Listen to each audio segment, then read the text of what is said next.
Bienvenue à votre feuille de Cannes numéro 2. Ce deuxième numéro qu'on va parler essentiellement de stage de Léopard à Abu Dhabi aux Émirats Arabes Unis. Cette sélection congolaise attendue en tout cas par le 100 ou 110 millions de Congolais de partout dans le monde. La team Fimbu, la team 243 a déjà commencé ses préparatifs depuis hier avec les arrivées de joueurs et aujourd'hui déjà hier il y a eu les premières séances d'entraînement et aujourd'hui il y a encore séances d'entraînement. Il y a le reste du groupe qui vont rejoindre presque 6 à 7 joueurs.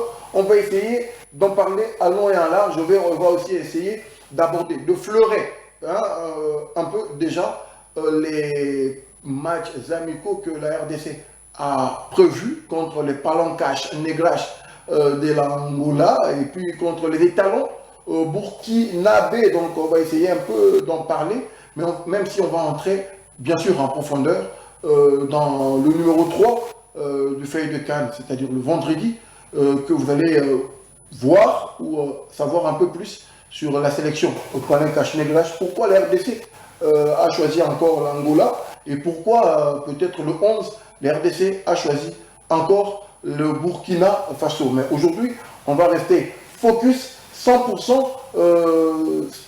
début du stage des Léopards. Pourquoi Abu Dhabi? Pourquoi Émirats? Il y a eu des questions comme ça. On va essayer d'y répondre. Sans plus tarder, on va déjà lancer le go avec les stages des Léopards. Voilà, je disais qu'on va lancer le go. Comme vous le voyez, c'est dans un hôtel somptueux que les Léopards de la RDC se sont réunis. Il y avait déjà une équipe d'avance avec les staffs techniques et puis l'administration qui était déjà là depuis quelques jours. Et les joueurs ont rejoint petit à petit pour former un groupe de 17 à la première séance d'entraînement. Mieux vaut commencer tôt, je le disais au premier numéro, mieux vaut le commencer un peu plus tôt pour permettre à ce que d'avoir les 10 voire le 11 jours des préparations de qualité. Tous les joueurs semblent motivés à être présents à l'appel et c'est bien. Aujourd'hui nous sommes le 3 janvier, c'est la date butoir que la CAF va réceptionner les listes de la Coupe d'Afrique des Nations, les listes de 27 joueurs. Aujourd'hui, personnellement, je ne pense plus, est-ce qu'il y aura encore un rajout de 3 joueurs? Je ne pense plus, je ne crois plus, après la première séance d'entraînement. Vu qu'il n'y a pas de choc, vu qu'il y aura le gros du groupe, ou la totalité du groupe qui sera présent aux Émirats, je ne vois pas en tout cas Sébastien Desabre ajouter 3 joueurs. S'il faut ajouter, il faut ajouter qui? Pourquoi ne pas les avoir dès le début et les avoir en cours de route? Je ne sais pas trop. Je n'y crois plus. Je pense que la RDC ira à la CAN avec le 24 commando, le 24 léopard, le 24 ambassadeurs que le sélectionneur français aura décidé. Et c'est sur base de ce groupe de 24 qu'il va bâtir, qu'il va bâtir une force, un groupe. C'est déjà une équipe, c'est 24 joueurs, mais il va bâtir 24 joueurs pour composer ensemble une équipe assez forte mentalement, assez forte plutôt mentalement, une équipe assez engagée. Vous savez que la RDC est dans un groupe très solide. Il faut jouer 2 voisins. D'abord la Zambie en première opposition, les 17. Puis après il faut jouer une des formations favorites, le Maroc. Et puis après il faut finir avec la Tanzanie. C'est pas facile. Une équipe zambienne qui est parmi les 4 voire les 5 dernières championnes d'Afrique. 2012, voilà, la Zambie, 2013 le Nigeria, 2015 la Côte d'Ivoire, 2017 le Cameroun, 2019 l'Algérie, 2021 le Sénégal. La Zambie est parmi les 6 dernières championnes d'Afrique, cette équipe. Donc il faut prendre au sérieux.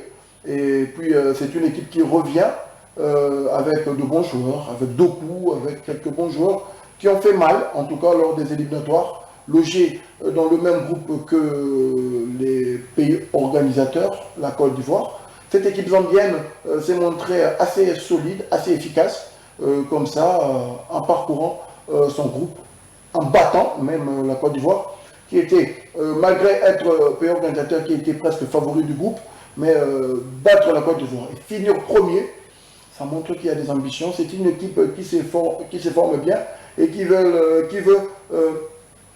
comme ça, redorer l'image de cette nation, 12 ans après leur sacre, revenir en bonne posture, faire de bonnes choses.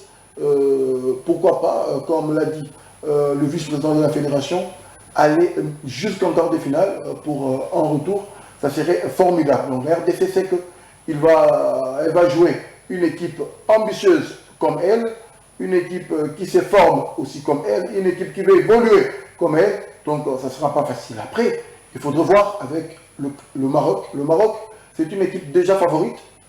C'est vrai, au niveau CAN, ce n'est pas encore top.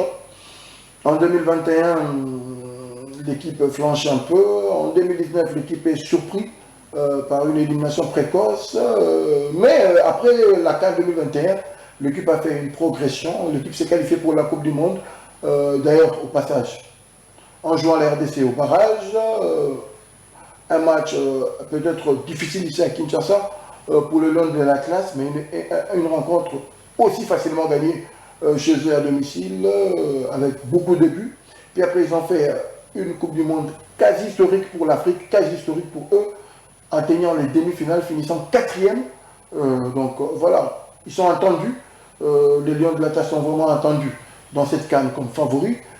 Pour peut-être les minimum aller jusqu'en demi-finale, comme le dirait le coach Walid Regragui. Donc le minimum, l'échec du Cameroun, plutôt l'échec du Maroc, serait les demi-finales. Donc c'est une équipe très ambitieuse qui va devoir aborder la phase de groupe pour déjà se rassurer.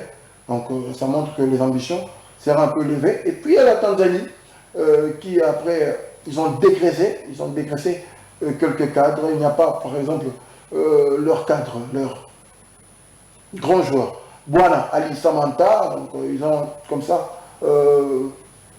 épluché, enlevé quelques cadres, quelques anciens, ils ont préféré partir avec une formation basée à 90 voire 85% de locaux, ceux qui jouent en Tanzanie, ils font confiance à leur championnat, ils font confiance que le championnat produit un jeu homogène, un style unique à eux, au Taïfa Star. Donc ensemble, ils peuvent facilement former un groupe solide et avec quelques ajouts, avoir de la qualité. Donc il faut que la RDC puisse prendre les choses au sérieux et cette préparation commence plus tôt, c'est mieux.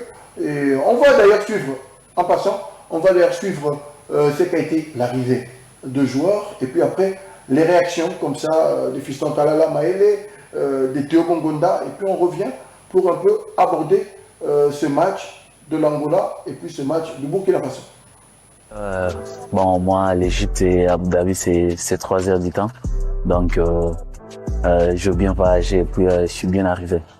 On connaît déjà ce qu'on est venu faire ici. Ici, sur la préparation, on aura 2-3 matchs à jouer et après, c'est la CAN qui va s'annoncer. Donc, on sait déjà qu'on est prêt et on a eu le temps vraiment de se reposer aussi 2-3-4 jours. Parce que nous, on a fini le championnat le 26. Je pense qu'on est frais pour entamer la préparation et puis aller finir avec la CAN. Ben, mes impressions sont qu'on va essayer d'aller le plus loin possible et tout donner pour le peuple. Bravo à tout le monde. Déjà d'être là, je suis très fier d'être sélectionné pour cette CAN. C'est une énorme chance pour tout le monde, pour le pays. Et on va travailler fort pour représenter bien le pays.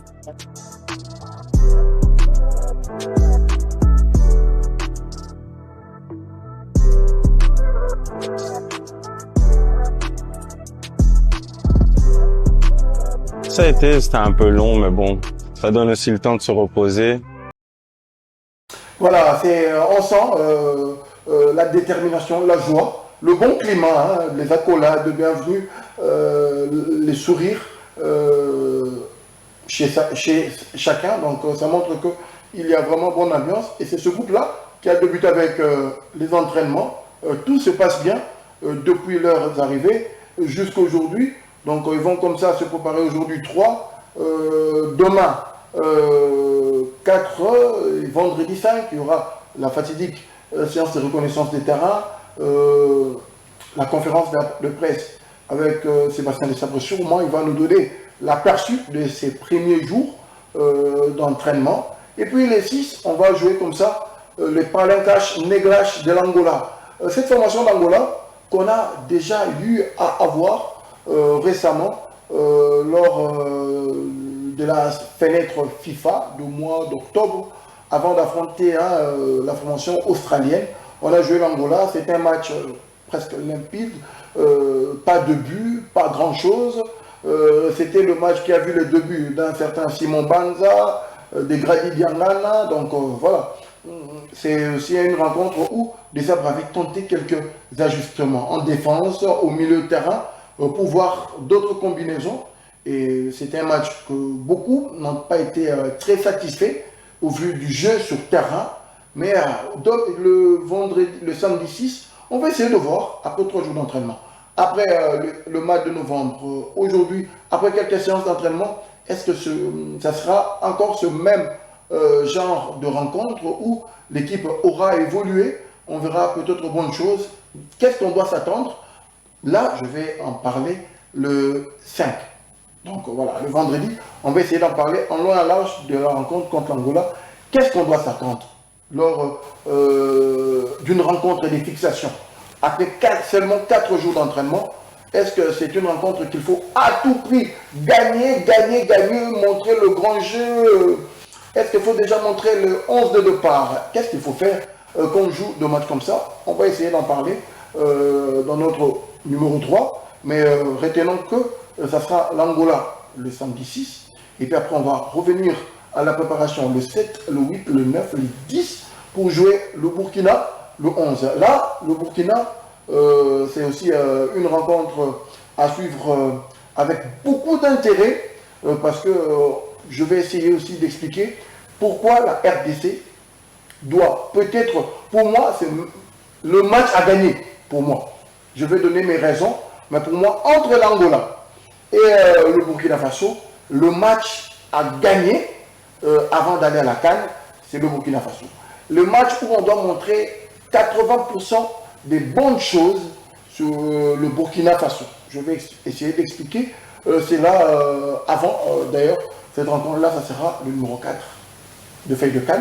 On va essayer d'en parler parce qu'il y aura aussi d'autres détails qui vont s'en suivre. Je disais que ce stage va se passer en Abu Dhabi. Il y a eu quelques murmures. Pourquoi Émirats Arabes Unis? Pourquoi ne pas faire le stage en Afrique? Pourquoi ne pas choisir un pays qui a le même climat forcément avec la Côte d'Ivoire? Moi aussi j'étais d'avis, personnellement je dois l'avouer, je pensais qu'il ne fallait pas aller en Abu Dhabi, il fallait rester proche du Burkina Faso. Mais après je me suis rendu compte de quelques facteurs qui pour moi peuvent pencher à ce choix. Le premier facteur, c'est qu'il y a aux Émirats Arabes Unis quasiment 11 nations sur le 24. 11 pays seront à Abu Dhabi parce que les Émirats offrent les installations sportives de qualité. Donc les terrains d'entraînement de qualité, vous en avez en permanence. Il y a le spa, les salles de musculation. Vraiment, tout ce qui est côté confort, conditions de travail, Abu Dhabi l'offre, les Émirats Arabes Unis les offrent. Et je pense que ce choix, c'est déjà bien côté là, conditions de travail, conditions de vie et tout. Et puis parce qu'il y a 11 nations qui sont là-bas, ça prouve que c'est un pays idéal, pas que pour la RDC, mais pour d'autres équipes aussi qui veulent préparer la CAN. Mais aussi la deuxième raison, c'est aussi parce qu'il y a d'autres pays qui sont là. C'est facilement possible de trouver des sparring pour 2 matchs. Par exemple, la RDC, le Burkina Faso, ça empêche les déplacements et d'autres choses. Le bémol pour moi, c'est peut-être le climat. Est-ce que c'est le même climat que Abidjan, que Yamoussoukro, que San Pedro?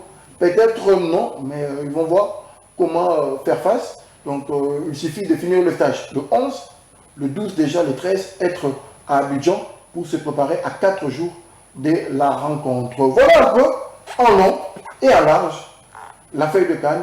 Numéro 2, on était essentiellement basé sur les arrivées et les premiers jours de l'entraînement des Léopards. On va rester scotché et branché et voir ce que donne la suite. On suit feuille de CAN, on pose des questions parce que prochainement, il y aura le quiz, le fameux quiz, parce qu'avant la CAN, il faut qu'il y ait un gagnant pour le maillot officiel de Léopard, un gagnant pour le maillot supporter de Léopard, et puis le gagnant de bons de restaurant, et puis de bons d'achat. Donc, nombreux gagnants. Restez branchés sur feuille de CAN et vous ne serez pas déçus. Bye bye.